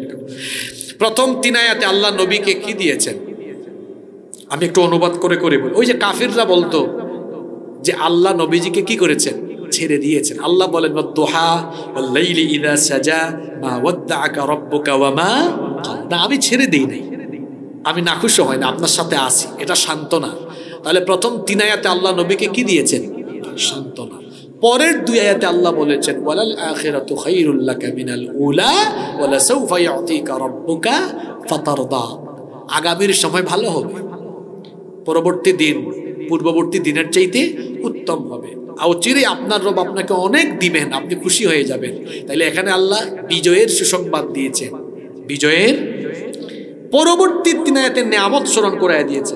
ওই যে আলাম ইয়াজিদকা ইয়াতীমান ফাআওয়া ওয়াজাদাকা দাল্লান ফাহাদা ওয়াজাদাকা আইলান ফাআগনা, ইতিম অবস্থায় পাইলাম, আশ্রয় দিলাম, হ্যাঁ, তারপরে পথ হারা পেলাম, পথের দিশা দিলাম, অভাবী অবস্থায় পেলাম, আপনাকে সমৃদ্ধি দিলাম। আর শেষের 3 আয়াতে 4 নম্বর পয়েন্ট, শেষের 3 আয়াতে আল্লাহ কি দিয়েছেন? আদেশ, ফাআম্মাল ইয়াতীমা ফালা তাকহার, এতিমদের সাথে খারাপ আচরণ করা যাবে, ওয়া আম্মাস সাইলা ফালা তানহার, আর প্রার্থীকে অভাবীকে ফিরায় দেওয়া যাবে না, ধমক দেওয়া যাবে না। আরো একটা আয়াত বাকি আছে না, সেটা কি? ওয়া আম্মা বিনিআমাতি রাব্বিকা ফাহাদ্দিস, আর আপনার রবের যত নিয়ামত আছে এই নিয়ামতের বহিঃপ্রকাশ করুন, শুকরিয়া করুন। আমাদের জীবনের সমস্ত নিয়ামত যিনি দিয়েছেন তিনি কে? সে আল্লাহর শুকরিয়া আদায় হয়ে যায় শুধু কি বললে? আলহামদুলিল্লাহ। আল্লাহর শুকরিয়া করলে, প্রশংসা করলে নিয়ামত বাড়ে না কমে? আমার দিকে তাকান, এদিকে তাকান, এদিকে তাকান। এই যে একটা সূরা নিয়ে শুরু করলাম, এই সূরার বাইরে গেছি না এখানে আসি, তো মনোযোগ বাইরে যায় কেন আপনাদের? আমি তো এখানে সূরার ভিতরেই আছি। নিয়ামত, 2টা নিয়ামতের কথা বলি, তারপরে আপনাদেরকে নিয়ে আমি মোনাজাত করবো ইনশাআল্লাহ। বেঁচে থাকার জন্য আমরা কি গ্রহণ করি? অক্সিজেন। কি গ্রহণ করি? অক্সিজেন ছাড়া কি বেঁচে থাকতে পারবেন? এটা কে দেয় বলবো, হাতে রাখেন। কে দেয়? চিকিৎসা বিজ্ঞানীরা বলছেন একজন সুস্থ মানুষ প্রতিদিন 500 থেকে 600 লিটার অক্সিজেন গ্রহণ করে। আল্লাহু আকবার। কত লিটার বাবা? 500 থেকে 600 লিটার। 500 থেকে 600 লিটার অক্সিজেনের দাম হলো 5 থেকে 6 লক্ষ টাকা। আমি যদি 5 লক্ষ টাকা ধরি, তাইলে ডেইলি, প্রতিদিন আপনার অক্সিজেন লাগে কত লাখ টাকা? কয় লাখ? বাপের তো সম্পদ আছে যে ডেইলি 5 লাখ টাকার অক্সিজেন কিনতে পারবেন। ডেইলি 5 লাখ, তাইলে মাসে কত? 30 গুণ 5, 150 লক্ষ, মানে 1.5 কোটি টাকা। বছরে কত? 18 কোটি টাকা। এই যে আমার আব্বা, আমার এই আব্বা যান, উনার বয়স, আমার বয়স, সবার বয়স দিয়ে 18কে গুণ করেন, যার বয়স যত তত দিয়ে 18 কোটি গুণ করেন, দেখবেন জন্মের পর থেকে আজ পর্যন্ত মিলিয়ন, বিলিয়ন, ট্রিলিয়ন ডলারের অক্সিজেন গ্রহণ করেছেন। কোনো পয়সা দেওয়া লাগে নাই। এই নিয়ামত দিয়েছেন কে? শুধু কি তাই? আল্লাহকে সাজদা দেন না, নামাজে যান না, আল্লাহর হুকুম মানেন না, অথচ প্রতিটা মুহূর্তে কার নিয়ামত ভোগ করছেন? কার? কার? হাঁচি দেন না মাঝে মাঝে? হাঁচি দেওয়ার পরে কি বলেন? আচ্ছা, আলহামদুলিল্লাহ মানুষ কখন বলে? ভালোর সময় না খারাপের সময়? কেন আলহামদুলিল্লাহ পড়ে? কারণ হাঁচি নিয়ামত। হাঁচি কি? হাদিসে এসেছে, নবীজি বলেছেন হাঁচি হচ্ছে আল্লাহর তরফ থেকে নিয়ামত। কেন নিয়ামত? আমার দিকে তাকান, বুঝেন, বোঝার চেষ্টা করেন। যে পরিবেশে আমরা বাস করি, বসবাস করি, এই পরিবেশে ব্যাকটেরিয়া, জার, জীবাণু কম না বেশি? আমরা এই যে নিঃশ্বাস নেই, শ্বাস প্রশ্বাসের সাথে অসংখ্য জীবাণু নাকের ভেতর দিয়ে ঢুকে ফুসফুস পর্যন্ত পৌঁছে, ফুসফুসে জমা হয়। যদি এই ময়লাগুলো ফুসফুসে জমাই থাকতো, কেউ বেঁচে থাকতে পারতাম? বেঁচে থাকতে হলে হাসপাতালে গিয়ে 2 মাস 3 মাস পর পর এগুলো সাফ করা লাগতো। আমরা কি কেউ এগুলো পরিষ্কার করার জন্য টাঙ্গাইল হাসপাতালে যাই? অটো ফ্রেশ করার ব্যবস্থা আল্লাহ করেছে। কিভাবে? চিকিৎসা বিজ্ঞানীগণ বলছেন মানুষ যখন হাঁচি দেয়, হাঁচি দেওয়ার সময় তার নাকের ভিতর দিয়ে 160 মাইল বেগে বাতাস বের হয়। মোটরসাইকেল ড্রাইভার ভাইরা, আপনাদের গতিগত রাস্তায় 80 তো হাইওয়েতে গেলে, গ্রামের রাস্তায় 40-50, তাই না? আর হাঁচির সময় বাতাসের গতিবেগ কত? 100। বিজ্ঞানীরা বলছেন এই যে নাকের ভেতর দিয়ে ময়লা ঢুকে ফুসফুসে জমা হয়, মানুষ যখন হাঁচি দেয় 160 মাইল বেগের বাতাসের সাথে এক হাঁচিতে প্রায় 5 থেকে 6,000 রকমের জীবাণু এক হাঁচি দিয়ে বের হয়ে যায়। হাঁচির নিয়ামত দিয়ে আল্লাহ আপনার ভেতর পরিষ্কার রাখলেন, অক্সিজেন দিয়ে বাঁচায় রাখলেন। আমি তো 2টা নিয়ামতের কথা বলেছি। আল্লাহর নিয়ামত কত? ওয়া ইন তাউদ্দু নি'মাতাল্লাহি লা তুহসুহা, কোরআনে জবাব আছে। তুমি যদি আল্লাহর নেয়ামত গণনা করো, গুনতে গুনতে তোমার মরণ হবে, তোমার 14 গোষ্ঠী মরে যাবে, তোমার জেনারেশন বাই জেনারেশন শেষ হবে, কিয়ামত হয়ে যাবে, আমার নেয়ামত গুনে গুনে কুল কিনারও পাবা। সুবহানাল্লাহ পড়তে ইচ্ছে করে না? এই নেয়ামতের সাগরে ডুবে আছি আমরা। কার নেয়ামত? যে আল্লাহর নেয়ামতের সাগরে ডুবে আছি, আল্লাহ বলছেন এই নেয়ামতের শুকরিয়া করো। আর নেয়ামতের শুকরিয়া আদায় হয় কিভাবে? নেয়ামতের শুকরিয়া আদায় হয় আল্লাহর হুকুম মানলে। আল্লাহর কি মানলে? তাইলে আমরা সারা জীবন হুকুম মানবো কার? 5 ওয়াক্ত নামাজ আদায় করতে হবে সময় মতো, হুকুম কার? ফজরের নামাজ কাজা হবে? জোরে বলেন, কাজা হবে? ইসলামের সবচেয়ে বড় ইবাদতের নাম কি? ইমানের পরে দায়িত্ব কি? নামাজ কাজা করবেন। আল্লাহর ইবাদতের পরে দায়িত্ব কার? খেদমত করা। কার খেদমত? মা বাবা। মা বাবাকে কষ্ট দেওয়া যাবে না, বড়দেরকে সম্মান করতে হবে, ছোটদেরকে স্নেহ করতে হবে, আর হালাল রিজিক খেতে হবে। কারণ হারাম খাইলে, সুদ খাইলো, ঘুষ খাইলো, অন্যায় করলো, আলগা পয়সা খাইলো, দুর্নীতি করলো, 2 নাম্বারি করে টাকা কামাইলো, শরীর হারাম না হালাল? হারাম শরীরের কোনো ইবাদত আল্লাহর কাছে কবুল। শেষের কথাগুলো মনে রাখেন, 5 ওয়াক্তের নামাজ, পিতামাতার খেদমত, হালাল রুজি খাওয়া, হালাল রিজিক খাওয়া, 4 সন্তানদের প্রতি মনোযোগী থাকা। আমার সন্তান কোথায় যায়, পড়ালেখা করছে কিনা, কোনো এডিক্টেড মাদকাসক্ত ছেলে মেয়ের সাথে মিশে কিনা, কোথায় যায়, কার সাথে মিশে, খেয়াল রাখা। কারণ সৎসঙ্গে স্বর্গবাস, অসৎসঙ্গে